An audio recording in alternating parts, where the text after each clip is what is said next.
إن الله وملائكته يصلون على النبي يا أيها الذين آمنوا صلوا عليه وسلموا تسليما.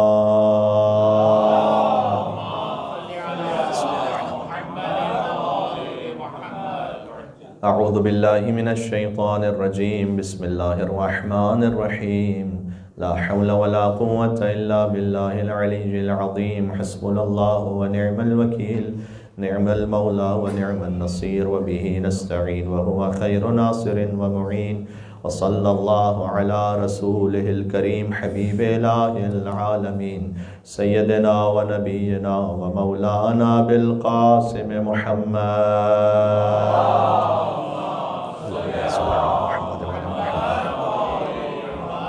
وعلى آله الطيبين الطاهرين المعصومين المظلومين، سيما بقية الله في الأرضين الذين أذهب الله عنهم الرجس وطهرهم تطهيرا. اللهم صل على محمد وآل محمد. دعاء امام زمانہ عجل اللہ تعالی فرجہ الشریف. بسم اللہ الرحمن الرحیم. اللهم كن لوليك الحجة ابن الحسن صلواتك عليه وعلى آبائه في هذه الساعة وفي كل ساعة وليا وحافظا وقائدا وناصرا ودليلا وعينا حتى تسكنه أرضك طوعا وتمتعه فيها طويلا. اللهم صل على عجل فرجہم. آج کی شب ایک اپرچونٹی میں اپنے لیے سمجھ رہا ہوں کہ مولا رضا علیہ السلام پر گفتگو کر لوں. وہ مولا کے جن کا نام رضا اس لیے ہے لأنہ رضا للہ فی سمائی و رضا لرسول اللہ والائمۃ بعد فی ارضہ. امام جواد نے ارشاد فرمایا میرے بابا کو رضا اس لیے کہا گیا کہ وہ آسمانوں پر اللہ کے رضا تھے اور زمین پر ائمہ علیہ السلام کی رضا تھے. تقریباً مولا کی دنیا میں آمد سے 150 سال قبل حضور مکرم نے ان کی آمد کی خبر دی اور یوں فرمایا بلکہ کہ ستدفن بضعۃ منی بارض خراسان. یہ تعبیر یا بی بی فاطمۃ الزہرا کے لیے ملتی ہے یا مولا امام رضا علیہ السلام کے لیے ملتی ہے. بضعۃ منی کی تعبیر حضور مکرم سے کہ فاطمۃ بضعۃ منی، فاطمہ میرا ٹکڑا ہے، اور دوسرا امام رضا علیہ السلام کے لیے ستدفن بضعۃ منی بارض خراسان. حضور نے فرمایا کہ میرا ایک حصہ، میرے وجود کا حصہ ارض خراسان پر دفن ہوگا. منظارہا مکروباً، پھر حضور ہی نے فرمایا کہ جو میرے اس وجود کے حصے کی زیارت کر لے مکروباً، اس حالت میں کہ وہ غم زدہ ہو، تو اللہ سبحانہ و تعالیٰ اس کے غم کو دور فرما دے گا. اور اگر کوئی گناہگار میرے اس وجود کے ٹکڑے کی زیارت کرے تو وہ زیارت سے واپس نہیں پلٹے گا مگر یہ کہ اللہ اس کے گناہوں کو معاف کر دے گا. یہ حضور مکرم کی بشارت ہے.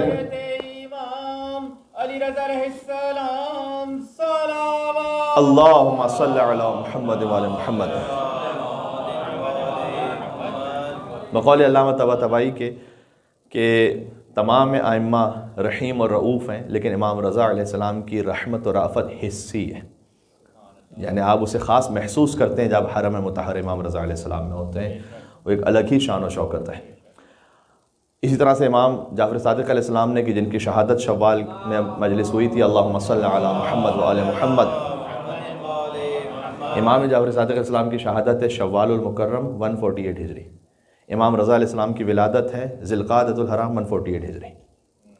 یعنی امام جعفر صادق علیہ السلام کی شہادت کے چند دنوں بعد امام رضا علیہ السلام کی ولادت ہے، یعنی دادا کی شہادت کے چند دنوں بعد پوتے کی ولادت ہے. امام صادق علیہ السلام یہ کہتے ہوئے گئے کہ یا لیتنی ادرکت، کاش میں درک کر لیتا اپنے اس پوتے علی ابن موسیٰ الرضا کو. یعنی امام رضا علیہ السلام وہ ہیں کہ جن کی زیارت کی تمنا امام جعفر صادق علیہ السلام کے دل میں ہے.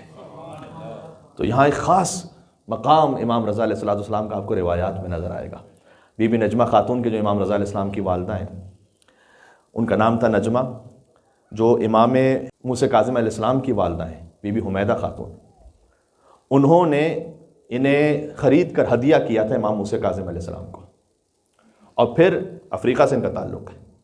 اور امام موسیٰ کاظم علیہ السلام کی اولادیں بہت زیادہ ہیں.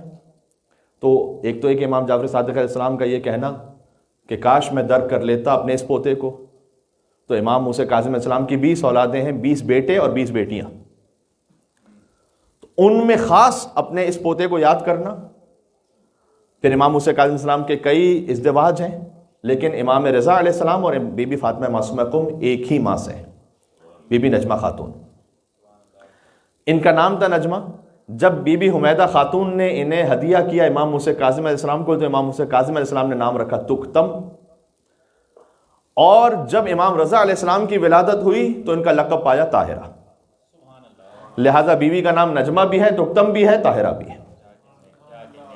جب امام موسیٰ کاظم علیہ السلام کا ازدواج ہوا تو بی بی نجمہ خاتون سے یہ کہا کرتے تھے کہ آپ نے حمل کیا ہے، یعنی آپ نے اس وجود کا بوجھ اٹھایا ہے کہ جو عالم آل محمد ہے. آل محمد میں جو عالم ہے اسے حمل آپ نے کیا ہے. پھر فرماتے تھے کہ ہنی ان لک، مبارک ہو آپ کو اور بہت مبارک ہو. تو امام رضا علیہ السلام کی آمد سے پہلے خاص الخاص گویا آپ کو روایات میں اہتمام ملے گا. 150 سال قبل رسول اللہ صلی اللہ علیہ وسلم کہہ کر گئے. اس کے بعد مولا جعفر صادق علیہ السلام کہتے ہوئے گئے، جو مذہب جعفری جن سے منسوب ہے. تو امام رضا علیہ السلام کی آمد کے لیے خاص اہتمام ہے.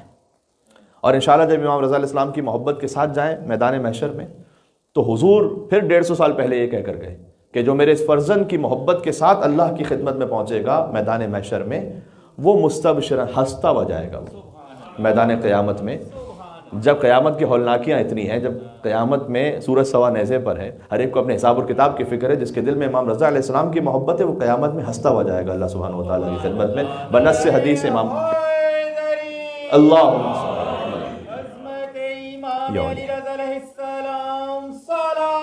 اللہم صلی علی محمد وعلی محمد.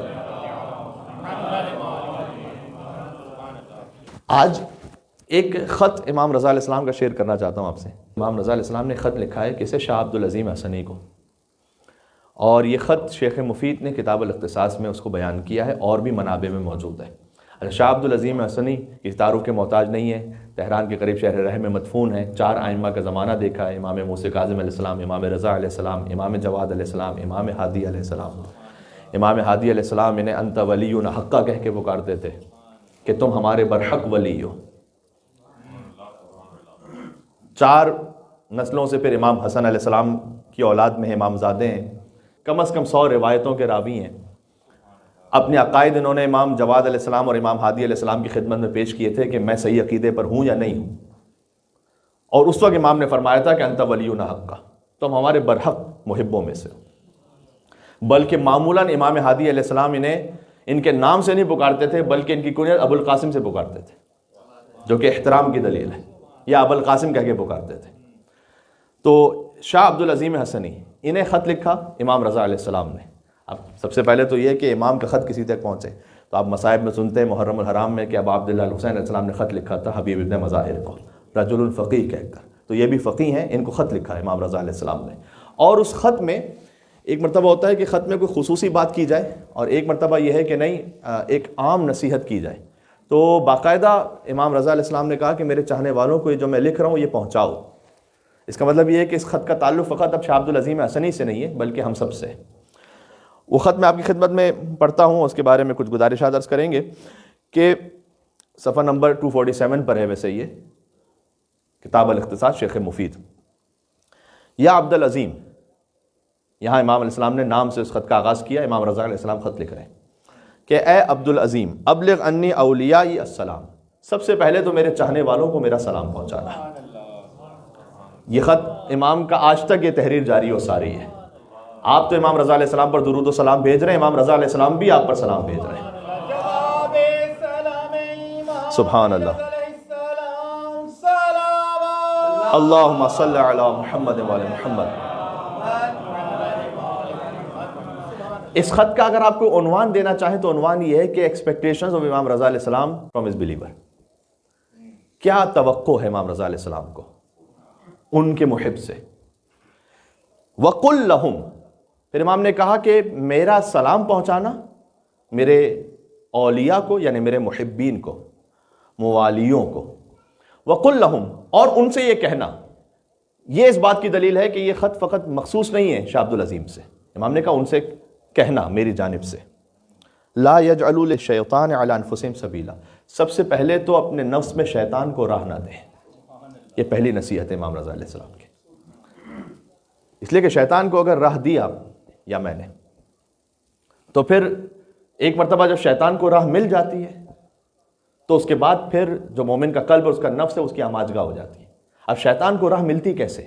کسی کی نگاہوں سے شیطان کو راہ مل جاتی ہے، کسی کی زبان سے شیطان کو راہ مل جاتی ہے۔ ہر ایک انسان کے اندر کہیں نہ کہیں کوئی ایک کمزوری ہوتی ہے۔ اللہ تعالیٰ نے کہا ہر انسان اپنے آپ کو بہتر جانتا ہے، میں آپ کو نہیں جانتا، آپ مجھے نہیں جانتے، لیکن ہر انسان اپنے آپ کو بہتر جانتا ہے۔ ہمارے استاد محترم کے قوم میں بہت خوبصورت جملہ تھا، کہتے تھے کہ ہم بت شکن کے ماننے والے ہیں نا، مولا علی ابن ابی طالب علیہ السلام کے ماننے والے ہیں۔ کبھی کبھی ہمارے اندر بھی کوئی نہ کوئی بت ہوتا ہے۔ اب وہ جو بت ہے نا، وہ کوئی باہر سے آ کے نہیں توڑ سکتا، آپ کے اندر کا بت آپ نے خود توڑنا ہے، کیونکہ کوئی اور اس بت کو جانتا ہی نہیں ہے۔ مثال کے طور پر آپ نہیں جانتے کہ میرے اندر کون سا ایسا بت بنا ہوا ہے، کون سا ایسا ویک پوائنٹ ہے، آپ نہیں جانتے، وہ میں جانتا ہوں، اسے میں نے خود توڑنا ہے، آپ نے خود توڑنا ہے اسے، جو آپ کے اندر کا شیطان ہے۔ تو سب سے پہلے امام رضا علیہ السلام نے پہلی نصیحت کی شاہ عبدالعظیم کو کہ ہمارے ماننے والوں کو یہ کہنا کہ دیکھو شیطان کو اپنی زندگی میں کوئی سبیل نہ دیں، راہ نہ دیں۔ وَمُرْهُمْ، اور انہیں حکم دینا، صدق فی الحدیث واداء الامانہ، کہ دیکھو کچھ ہو جائے، بولنا سچ اور امانت کو ادا کرنا۔ سبحان اللہ۔ میں آپ کے سامنے ایک روایت ایک مومن کے گھر کی مجلس میں پڑھ چکا ہوں کہ جہاں امام نے ارشاد فرمایا کہ اگر تم چاہتے ہو کہ تمہاری تجارت میں دوسروں کا مال بھی شامل ہو جائے تو سچ بولو اور امانت کو ادا کرو۔ فقط تم اپنے مال سے تجارت نہیں کرو گے، دوسروں کا مال بھی تمہارا بن جائے گا، یعنی کیپٹل تمہارا اس طرح سے بڑھ جائے گا۔ امام علیہ السلام یہ کہنا چاہتے ہیں اگر تم نے سچ بولا، امانت کو وقت پہ ادا کیا، تو یہ تو ایک ایسا اصول ہے۔ سبحان اللہ۔ وَأْمُرْهُمْ بِالسُّكُوتِ وَتَرْكِ الْجِدَالِ، امام علیہ السلام کی ایک ہدایت پر عمل ہو جائے، میرے خیال میں 80% کمیونٹی کے مسئلے حل ہو جائیں، اور فیملیز کے مسئلے حل ہو جائیں، آپس کی جو ناچاکیاں وہ ختم ہو جائیں۔ وَأْمُرْهُمْ، اور انہیں حکم دینا بِالسُّكُوتِ، کہ خاموش رہنا سیکھیں، خاموش رہیں۔ ہر وقت بولنا عبادت نہیں ہوتا، کبھی خاموش رہنا بھی عبادت ہوتا ہے۔ بات ہو رہی؟ سبحان اللہ۔ اللہم صلی علی محمد وعلی محمد۔ خاموش رہیں۔ وہ چھوٹا سا شگوفہ ہے یا کیا پتہ نہیں، کافی معروف ہوا کہ جب ایک خاتون پہنچی کسی حکیم صاحب کے پاس کہ بہت زیادہ میرے اور شوہر کے درمیان اختلافات ہوتے ہیں تو کوئی وظیفہ بتلائیے، تو انہوں نے ایک قیمتی پتھر کا، میں نے اس پہ دم کیا ہوا ہے، جب بھی کہیں کوئی تکرار ہونا شروع ہو تو اسے اپنے منہ میں رکھ لینا، حل ہو جائے گا معاملہ۔ اور اس کے بعد انہوں نے یہ پریکٹس شروع کر دی، تو ایک ہی ہفتے میں بہت ہی بہتر ہو گئے حالات۔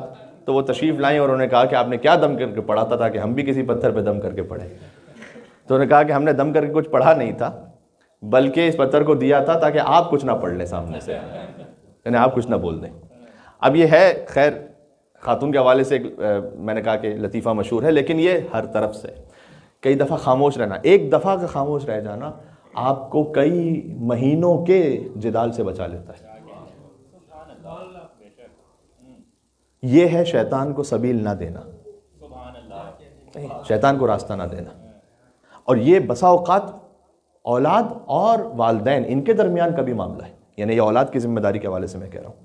کبھی ہو سکتا ہے کہ آپ کے والدین آپ سے کچھ ایسا کہہ دیں، آپ سمجھ رہے ہیں کہ وہ شاید ناسمجھی کی وجہ سے کہہ رہے ہیں، میں نے دنیا دیکھی ہوئی ہے، میں اس وقت میں مثلا ماڈرن ہوں، مجھے پتہ ہے دنیا کے حالات کیا ہیں یا زندگی کیسے گزارنی چاہیے.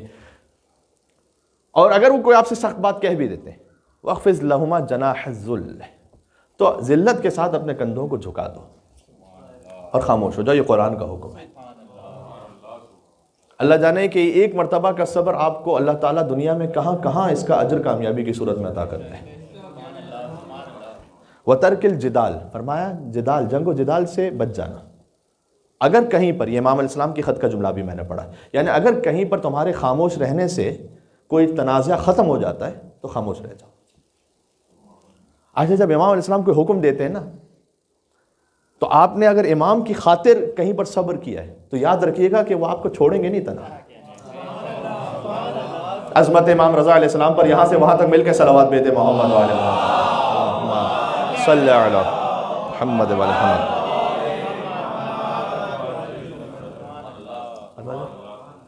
فیما لا یعنیہم، فرمایا ان چیزوں پہ بالخصوص خاموش ہو جانا کہ جن کا کوئی معنی نہیں ہے، کوئی سبسٹنس نہیں ہے. کہیں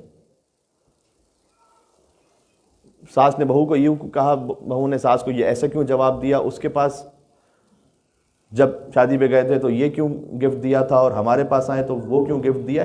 یہ وہ باتیں ہیں کہ جس پہ کوئی اس کا کوئی ویٹ نہیں ہے کوئی. امام علیہ السلام نے کہا ایسی باتوں میں خاموش ہو جاؤ، جدال کو چھوڑ دو. وَإِقْبَالِ بَعْضِهِمْ عَلَى بَعْضٍ، اور امام نے کہا شاہ عبد العظیم سے کہ ہمارے اولیاء کو یہ حکم دینا کہ وہ ایک دوسرے کی طرف رخ کریں. کیا مطلب اس کا؟ وَالْمُزَاوَرَةِ، اور زیارت کریں ایک دوسرے کی، یعنی ایک دوسرے سے ملتے جلتے رہیں. آپ کا خود شب جمعہ یہاں پر تشریف لانا امام رضا علیہ السلام کی اس نصیحت پر عمل ہے. آپ کا اپنے بچوں کو یہاں پر لے کر آنا، مدرسے میں آنا، یہ امام رضا علیہ السلام کی اس نصیحت پر عمل ہے کہ ایک دوسرے سے اچھے لوگوں سے ملتے رہیں. جب آپ اچھے لوگوں سے ملتے رہیں گے خود بخود یہ اچھائی منتقل ہوگی. فَإِنَّ ذَلِكَ قُرْبَةٌ إِلَيَّ، لوگ کہتے ہیں کہ امام رضا علیہ السلام سے ہم قریب ہونا چاہتے ہیں. مولانا صاحب کیسے قریب ہوں؟ زری پہ جاتے ہیں تو فرض کیجئے کہ زری پہ بوسہ نہ دے پائیں تو دل میں ایک خیال آتا ہے کہ ہم زیارت کے لائیں لیکن زری پہ بوسہ نہیں دے پائیں. تو یقیناً آپ کو جب موقع ملے تو زری پہ بوسہ دیجئے، لیکن بوسہ دینا جو ہے وہ زیارت کا لازمی حصہ نہیں ہے. آپ حرم امام رضا علیہ السلام میں پہنچے زیارت کی نیت سے تو یہ زیارت ہے. جب قریب ہونا چاہتے ہیں نا امام رضا علیہ السلام سے، تو یہ ہزاروں کلومیٹر دور رہ کر بھی قریب ہو سکتا ہے. امام علیہ السلام نے کہا کہ اگر ہمارے چاہنے والے ایک دوسرے کی طرف رخ کریں اور زیارت کریں ایک دوسرے کی، فَإِنَّ ذَلِكَ قُرْبَةٌ إِلَيَّ، یہ ان کا ایک دوسرے سے ملنا میری قربت کا سبب ہے. سبحان اللہ. یا علی،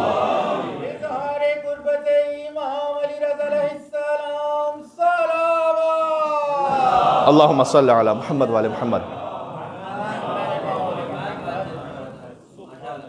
کتنا لطیف خط ہے یہ، کتنے سارے ہمارے سوشل کمیونٹی ایشوز کو یہ ایڈریس کرتا ہے ایک ایک لفظ میں. اب آپ امام علیہ السلام کی عظمت کا اندازہ لگائیے گا. ان کے بابا امام موسیٰ کاظم علیہ السلام نے کہا کہ اگر تم ہم اہل بیت کی قبور پر زیارت کے لیے نہ آ سکو تو جاؤ ہمارے صالح ماننے والوں کی قبروں پر، ان کی زیارت کرو تو تمہیں ویسا ثواب ملے گا جیسے تم قبر ائمہ علیہ السلام کی زیارت کر رہے ہو. اور امام رضا علیہ السلام نے فرمایا کہ اگر تم ایک دوسرے سے آپس میں ملاقات کرو تو یہ بھی ہماری قربت کا سبب ہے. گویا یہ کہ آپ کسی مومن سے ملاقات کر رہے ہیں لیکن در حقیقت اہل بیت کی قربت کو حاصل کر رہے ہیں.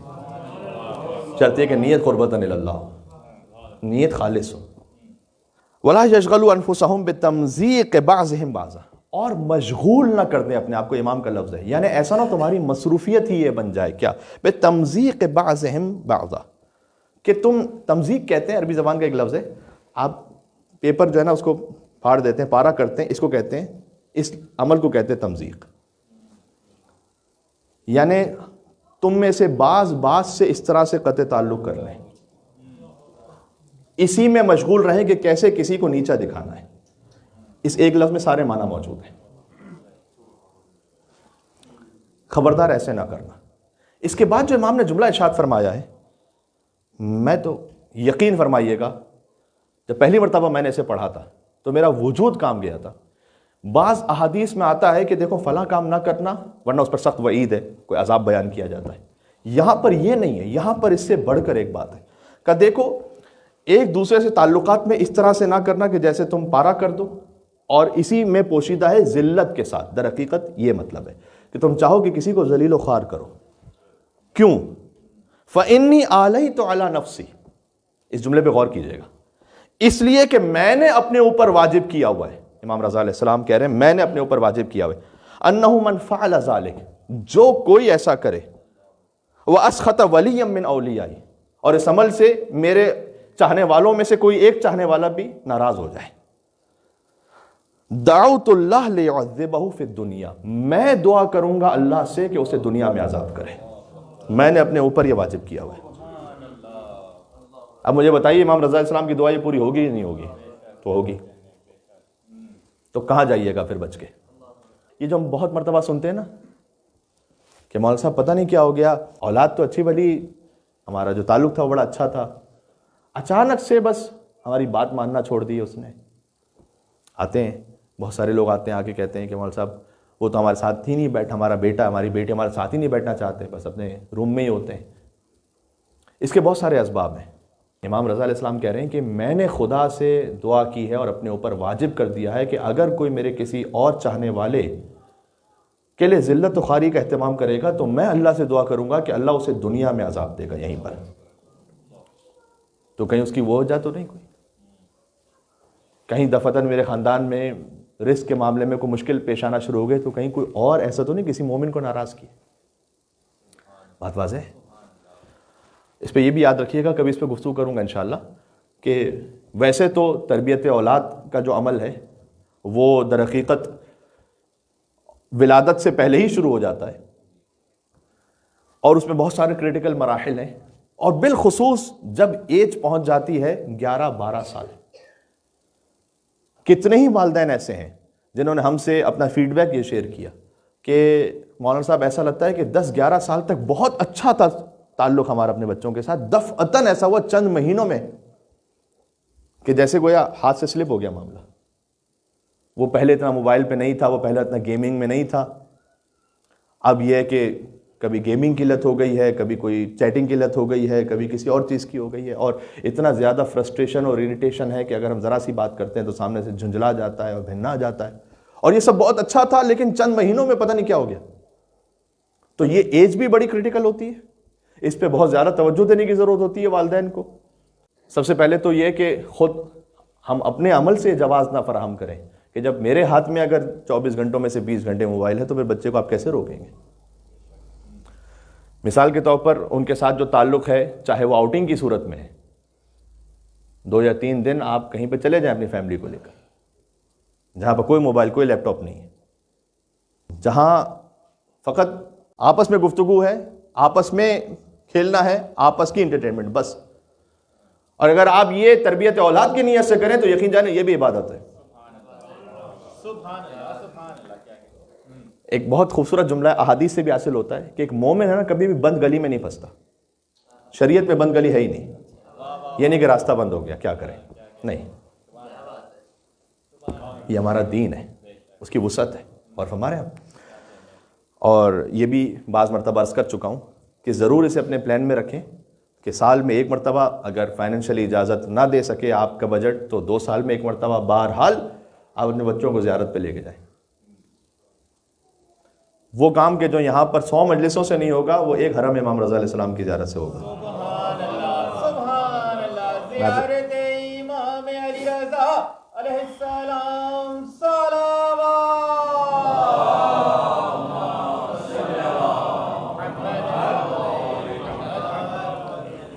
بات تقریباً ختم ہو رہی ہے۔ اشد العذاب، امام نے کہا میں نے اپنے اوپر یہ واجب کیا کہ میں خدا سے دعا کروں گا کہ ہمارا اگر کوئی چاہنے والا کسی اور سے اس طرح سے ناراض ہوا ہے کہ اس نے قطع تعلق کیا ہے اور اسے ذلیل و رسوا کرنے کی کوشش کی ہے تو اسے دنیا میں اللہ عذاب دے۔ اشد العذاب، یہ آگے جملہ ہے، شدید ترین عذاب۔ وَكَانَ فِي الْآخِرَةِ مِنَ الْخَاسِرِينَ، اور آخرت میں خسارہ اٹھانے والوں میں سے ہو جائے۔ اور اس کے بعد امام علیہ السلام نے فرمایا کہ اللہ سبحانہ و تعالیٰ ایسے شخص کو معاف نہیں کرے گا حتیٰ یرجع عنہ، یہاں تک کہ پھر وہ رجوع کر لے، اگر توبہ کر لے تو اللہ معاف کرے گا۔ وَإِلَّا، اگر توبہ نہ کرے تو کیا ہوگا؟ یہ امام کے خط کا آخری جملہ ہے۔ وَإِلَّا نُوزِعَ رُوحُ الْإِيمَانِ عَنْ قَلْبِهِ، اللہ روح ایمان اس کے قلب سے نکال لے گا۔ سمجھ رہا ہے کہ مومن ہے، بھی مومن ہے نہیں. وَخَرَجَ عَنْ وِلَایَتِهِ، ہماری ولایت سے خارج ہو گیا.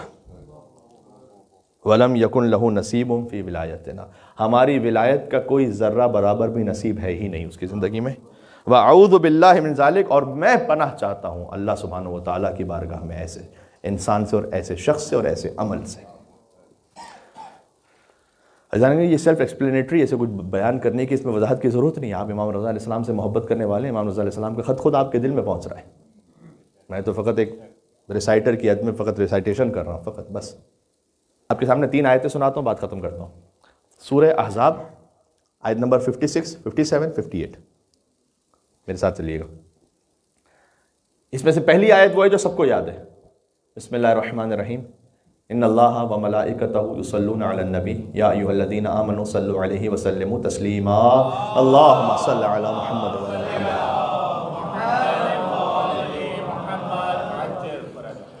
یہ آیت بھی اس وجہ سے پڑھی کہ امام رضا علیہ السلام کا حکم ہے کہ نماز کے بعد، معمولاً ایران میں مساجد میں بہت کامن ہے، عراق میں بھی ہے، اور بھی جگہوں پر ہم بھی یہاں پہ کوشش کرتے ہیں کہ جیسے ہی نماز ختم ہو تو ہم پڑھتے ہیں ان اللہ و ملائکتہ یصلون علی النبی. یہ حکم امام رضا علیہ السلام سے. یہ آپ عمل تو کر رہے ہیں، لیکن کس امام کا حکم ہے آج میں آپ کی خدمت میں عرض کر دوں کہ جب آپ نماز ختم کریں اور فوراً اس آیت کو پڑھیں تو امام رضا علیہ السلام فرماتے ہیں کہ اس آیت کو پڑھ کر بعد از نماز درود بھیجنے والے کہ اللہ سبحانہ و تعالیٰ حاجتوں کو پورا کرتا ہے، جس حاجت کو رکھ کر وہ آیت پڑھے گا.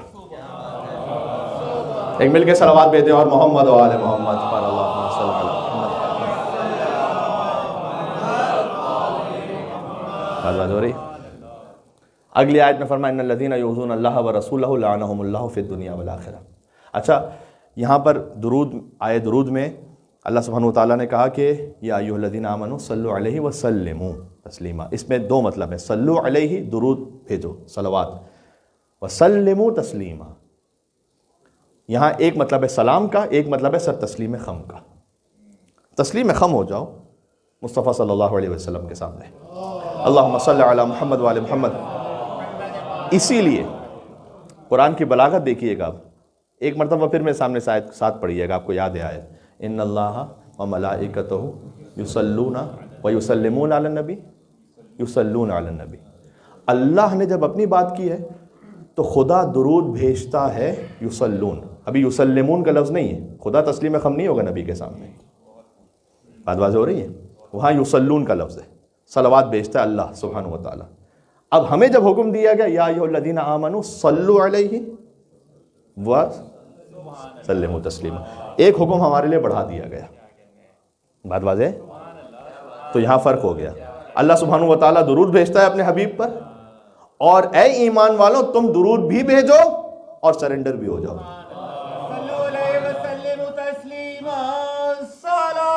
اللہم صل علی محمد وعلی محمد.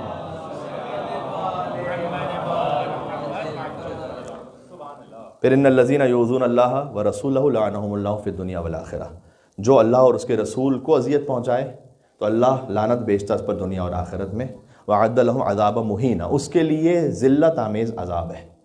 ذرا غور کیجئے گا، یہاں بات ہے اللہ اور اس کے رسول کو اذیت پہنچانے کی، اور حدیث میں شامل ہے کہ جنہوں نے اہل بیت کو اذیت پہنچائی من آذاہا فقط آذانی، انہوں نے رسول اللہ کو اذیت پہنچائی.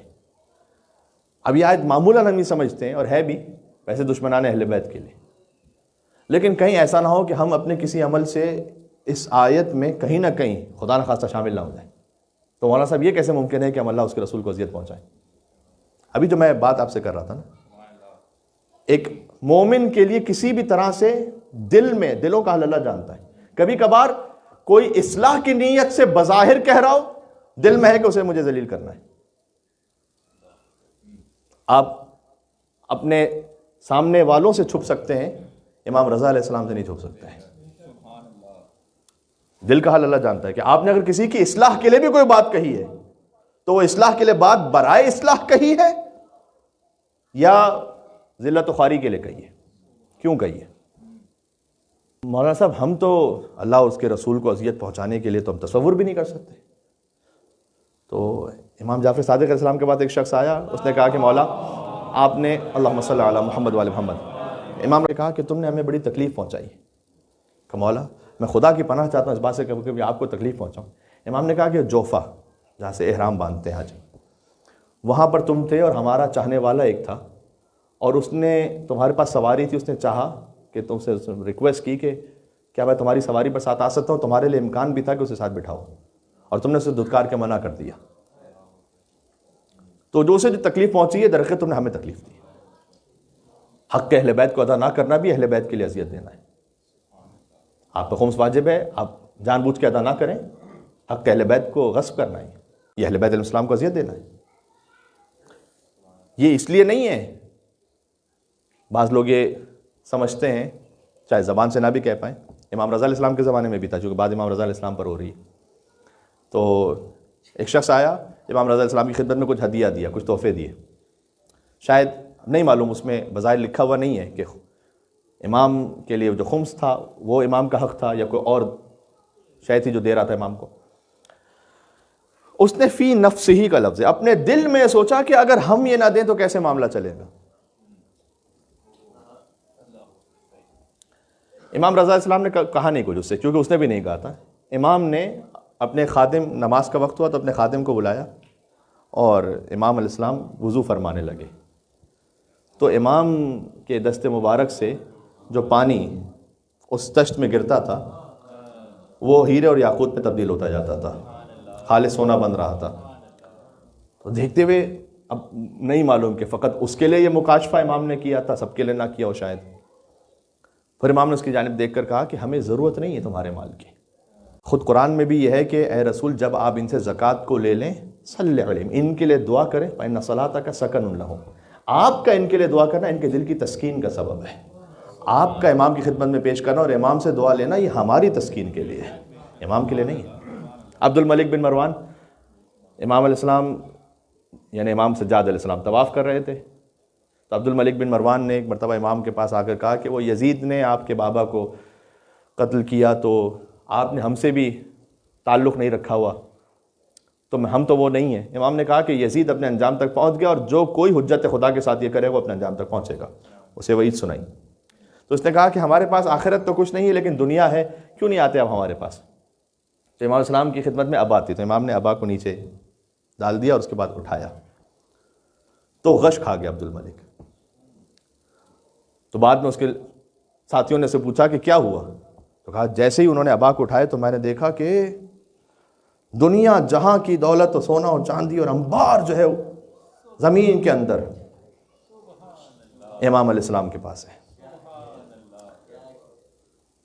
تو یہ بعض لوگ یہ سمجھ رہے ہوتے ہیں کہ آپ کہیں پر بھی کوئی خدمت کر رہے ہیں تو یہ سعادت ہے ہمارے لیے.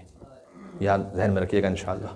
صحیح ہے. اہل بیت اطہار علیہ السلام کے حق پر جو کچھ واجب ہے آپ پر اس کو ادا کیجئے، ورنہ یہ بہرحال ان کے لیے شاید ہو سکتا ہے کہ اذیت کا سبب ہو. اللہ جانتا ہے یہ. اور اس کے بعد آخری آیت جو میں تسلسل میں پڑھنا چاہ رہا تھا کہ اللہ اور اس کے رسول کو اذیت نہ پہنچاؤ. والذین واو کے ساتھ ہے اور ترتیب ہے وہی، یؤذون المؤمنین والمؤمنات، جو مومنین اور مومنات کو اذیت پہنچائیں. آگے آیت کا اختتام ہوا اثما مبینہ، یہ کھلا ہوا گناہ ہے. میں نے عرض کیا کہ ہمارے بے شمار خانوادگی مسائل اور ہمارے آپس کے سوشل مسائل وہ امام رضا علیہ السلام کے اس ایک خط پر عمل کرنے سے انشاءاللہ ٹھیک ہو سکتے ہیں. اللہ سبحانہ و تعالیٰ مجھے اور آپ کو توفیق نصیب فرمائے، امام رضا علیہ السلام کی شفاعت سے بہرامند فرمائے. امام رضا علیہ السلام نے خود فرمایا ہے کہ جو میری زیارت پر آئے گا میں اسے 3 مرتبہ اس کی شفاعت کے لیے کم سے کم آؤں گا. ایک تو یہ کہ جب قبر میں سوال و جواب ہو رہا ہوگا اس وقت آؤں گا، صراط پر آؤں گا، میزان پر آؤں گا. امام رضا علیہ السلام کا وعدہ ہے یہ. خاص بعض جو لوگ سوال کرتے ہیں کہ کیوں ہم امام حسین علیہ السلام کی زیارت کے بعد بقیہ ائمہ کی زیارت کو اسکپ کرتے ہوئے امام رضا علیہ السلام کی زیارت کرتے ہیں. تو آپ کیجئے، تمام ائمہ علیہ السلام کو درود و سلام بھیجیے، اور بعض جگہوں پہ بھیجا بھی جاتا ہے. لیکن امام رضا علیہ السلام کی زیارت خاص اس لیے کی جاتی ہے کہ امام کی زیارت کے لیے جو خوشخبریاں دی گئی ہیں وہ میں نہیں کہہ سکتا بقیہ ائمہ کے لیے، کیا میری جرت کہ میں کو کہہ سکوں، لیکن آپ کو روایات میں خاص امام رضا علیہ السلام کے لیے نظر آتا ہے. ایک روایت یہاں تک بھی ہے کہ امام رضا علیہ السلام کی زیارت 1 ملین حج کے برابر ہے. یہ خود دیکھ کے بات کر رہا ہوں. ہوش میں ہے آپ اپنے؟ ایک منٹ. السلام علیکہ یا امام علی رضا علیہ السلام. سلام. ماشاء اللہ. اللہم صلی علی محمد وعلی محمد.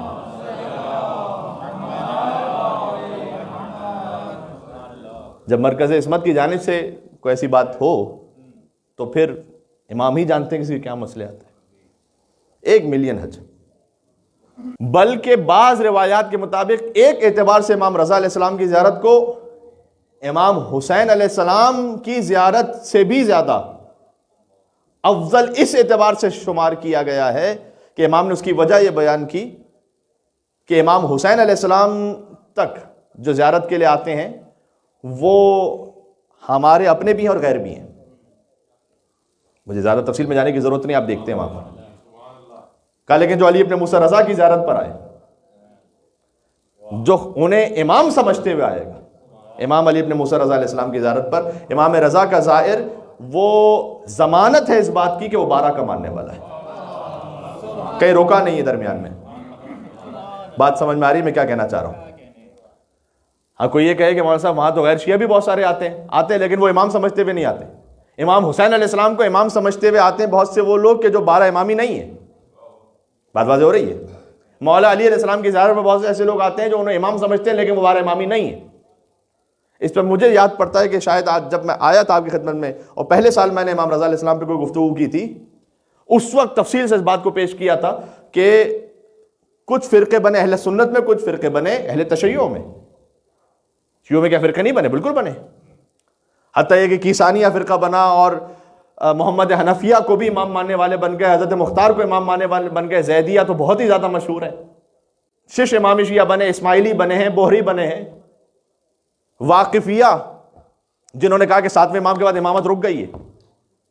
ان میں سے ایک 7ویں امام کا جو وکیل تھا اس کے پاس ہزاروں درہم تھے, تو اگر وہ تسلیم کر لیتا کہ امام موسیٰ کاظم علیہ السلام کی شہادت ہوئی ہے تو سب کو دینا پڑتا ہے امام رضا علیہ السلام کو. دیکھیں ایمان بہک گیا. انہوں نے کہا امامت ہی رک گئی ہے, امامت وقف ہو گئی, سٹاپ ہو گئی امامت. امام موسیٰ کاظم علیہ السلام کی تو شہادت ہی نہیں ہوئی. تو مولا علی کو ماننے والے ضروری نہیں ہے کہ وہ آخر تک ماننے والے ہوں, 12ویں امام تک. کچھ تھے کہ جنہوں نے امام حسین علیہ السلام کو مانا, اس کے بعد امام زین علیہ السلام کو امام نہیں مانا, حضرت زید شہید کو امام مانا, جبکہ حضرت زید شہید نے کبھی اپنی امامت کا دعویٰ نہیں کیا تھا. یہ مثال حضرت عیسیٰ ابن مریم جیسی ہے کہ انہوں نے کبھی یہ نہیں کہا تھا کہ میں خدا کا بیٹا ہوں, لیکن ان کے ماننے والوں نے بنا دیا. بعض لوگ تھے جو امام محمد باقر علیہ السلام تک آئے, امام جعفر صادق علیہ السلام تک آئے, لیکن نہیں مانا امام موسیٰ کاظم علیہ السلام کو. وہ تو بہت ہی مشہور ہے. اور امام موسیٰ کاظم علیہ السلام کو بھی ماننے والے بعض تھے کہ جو امام رضا علیہ السلام کو ماننے والے نہیں بنے, لیکن جس نے امام رضا علیہ السلام کو امام مانا اس نے 12ویں تک مانا. امام رضا علیہ السلام کے جشن میں آنے والا اس بات کو بتلا رہا ہوتا ہے کہ میں 12 امامی شیعہ ہوں. امام حسین علیہ السلام کے جشن میں آنے والا ضروری نہیں کہ اس بات کا اعلان کرے. بات واضح ہے؟ تو یہ خاص امتیازات ہوتے ہیں ہر امام کے. امام رضا علیہ السلام کی یہ نصیحت انشاءاللہ جو انہوں نے عبدالعظیم کے ذریعے سے ہم تک پہنچائیں, اللہ سبحانہ و تعالیٰ ہمیں عمل کرنے کی توفیق عطا فرمائے.